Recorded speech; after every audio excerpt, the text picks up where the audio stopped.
ผีบ้านผีเฮือน เพื่อนๆเคยได้ยินเรื่องเล่าเกี่ยวกับผีบ้านผีเฮือนกันหรือบ่โดยตามความเชื่อที่เฒ่าแก่แม่นายเล่าขานมาแต่สมัยบูฮานซึ่งเชื่อกันว่าเป็นวิญญาณของบรรพบุรุษปู่ย่าตานายที่คนในบ้านกราบไหว้บูชาเพื่อให้ปกปักรักษาคุ้มครองลูกหลานทุกคนภายในบ้าน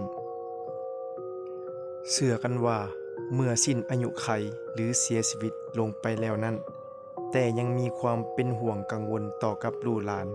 และบ้านเฮือนที่ตนเคยอาศัยเมื่อครั้งยังมีชีวิต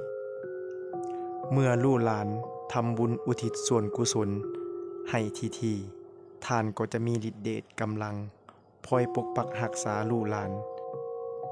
สมาชิกทุกคนภายในเฮือน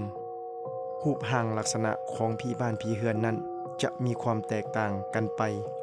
แต่ส่วนใหญ่จะเป็นผีผู้เฒ่านุ่งขาวห่มขาวพลอยสอดส่องวนเวียนอยู่ภายในบ้านบางครั้งก็จะมาในรูปแบบเป็นเสียงหย่างเสียงเคาะประต่างประตูเสียงห้องหวีดวิวมาตามสายลมหรือเสียงสัตว์เห่าหอนเฮือนที่เคารพบูชาผีบ้านผีเฮือนนั่นก็จะมีการกราบไหว้บูชาในวันสำคัญต่างๆของทุกๆปีโดยมีผู้เฒ่าผู้แก่หรือพ่อแม่เป็นคนนำไหว้ด้วยของข้าวหวานเหล่ายาปลาปิ้งยาสูบดอกไม้ธูปเทียนและของเส้นไหว้อื่นๆบางเฮือน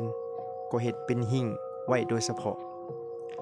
ตามความเชื่อเกี่ยวกับผีบ้านผีเฮือนนั้นจะเน้นย้ำให้ลูกหลานและนึกถึงบุญคุณของบรรพบุรุษ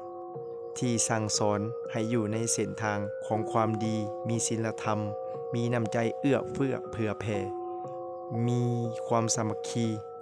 เป็นปึกแผ่นภายในครอบครัวหากปฏิบัติกงกันข้ามกันแล้วครอบครัวนั้นก็จะอับโศกมักฝันร้ายเจ็บไข้ได้ป่วยง่ายจนถึงขั้นสิบหายก็มีความเชื่อเกี่ยวกับผีบ้านผีเฮือนนั้นเป็นส่วนหนึ่งของวัฒนธรรมของสังคมลาวชาวพุทธถึงแม้นว่าปัจจุบันนี้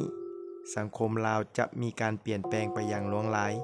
แต่ในหลายพื้นที่หลายเขตก็ยังมีความเชื่อเกี่ยวกับผีบ้านผีเฮือน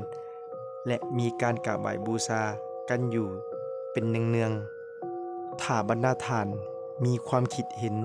หรือฮู้เกี่ยวกับเรื่องผีบ้านผีเฮือนสามารถคอมเมนต์กันได้ใต้คลิปเลยและทั้งหมดนี้ก็เป็นเพียงความเชื่อส่วนบุคคลเพ่งใส่วิจารณญาณในการรับฟังก็จบลงไปแล้วเกี่ยวกับเรื่องผีบ้านผีเฮือนหวังว่าทุกท่านผู้ฟังจะได้อรรถรสและคติเตือนใจจากเรื่องนี้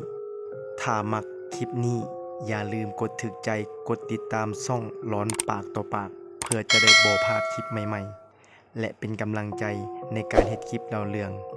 ขอขอบใจทุกท่านที่เข้ามารับฟัง